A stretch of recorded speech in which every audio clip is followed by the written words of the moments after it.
Hey everybody, Mackenzie Lambert here, your host for Mack in the Movies. This is just a brief review for Leigh Whannell's The Wolfman, just sharing my thoughts. I loved Upgrade and 2020's The Invisible Man, so Whannell was in my good graces.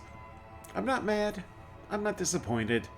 I think he tried to do too much to make this different from the 1941 Lon Chaney Jr. classic.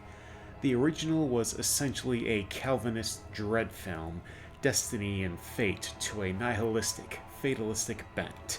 You really felt sympathy for Chaney as Lawrence Talbot. Christopher Abbott as Blake doesn't garner that same sadness. In fact, this film goes out of its way to be different from the Universal classic. The familial melodrama in the beginning feels tacked on, like it was a studio note handed to Whannell. There's body horror very much in the vein of Cronenberg's The Fly. A good chunk of the film is a home invasion thriller. I even hesitate to call this a werewolf film because it doesn't play by the rules established by Kurt Siodmak in the original. The full moon isn't a factor. Silver isn't utilized. In the very beginning, it's established these creatures can attack in the daytime. This is not the lycanthropy we've been familiar with for the past 84 years of werewolf cinema. Not a spoiler, but I did appreciate the Jack Pierce Easter egg.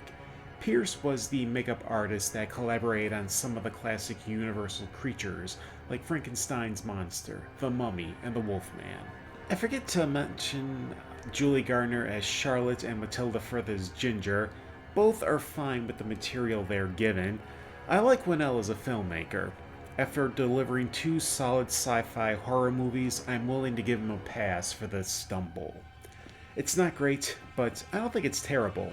It's middle of the road, which arguably can be worse than either of the two alternatives. So yeah, this will be a Your Mileage May Vary rating.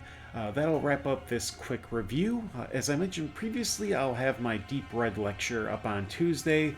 I'll be looking to check out the documentary on George Romero's Resident Evil soon, and I'll throw a review up for that. Until next time, this is Mackenzie Lambert for Mack in the Movies, signing off.